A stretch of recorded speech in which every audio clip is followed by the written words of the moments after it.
سؤالنا لحلقة اليوم هو: أين فرضت أول صلاة على المسلمين لأول مرة ومتى؟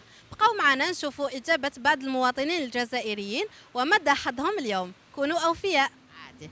سؤالنا لحلقة اليوم هو: أين فرضت الصلاة أول مرة على المسلمين ومتى؟ فرضت لا الإسراء والمعراج. متى؟ في الإسراء والمعراج. متى؟ زعما لا دات. والله ما على بالي. ما في اوكين ايدي. اليوم هو وقتاش فرضت الصلاة على المسلمين أول مرة وأين؟ في مكة المكرمة. لا يعطيك الصحة. وشنو هي؟ مدينة المنورة. يعطيك متى؟ الصحة. وشنو هي؟ وأين فرضت الصلاة ولأول مرة؟ خليني أخمم.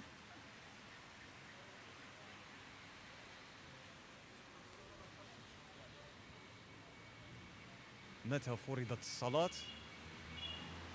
لأول مرة؟ في حادثة الإسراء والمعراج. أين؟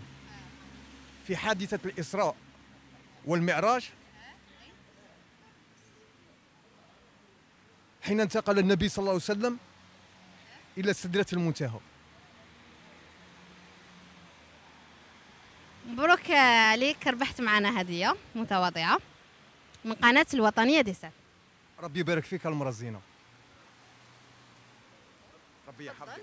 وري المشاهدين الهدية تاعك. على بالك مديتي لي أجمل هدية في العالم، قسما بالله العلي العظيم. هذا المصحف ولا جالا شاركت خيتي، والله لا افيك بليزير خيتي. وتأمني فري كان خاصني مصحف. شو العيط اللي راكم دايرينه قولوا لي غير لامارك تاعها شو. والله ما على بالي، لا أعلم. سوفاج. صحتك. الله يسلمك خيتي، بارك الله فيك خيتي. افيك بليزير. نشكر القناة الوطنية، نشكر الزميل اللي راه يصور المخرج، نشكر اختي سي ضفا، وربي يبارك فيكم وان شاء الله نلتقي مرة أخرى. الله يعطيك الصحة.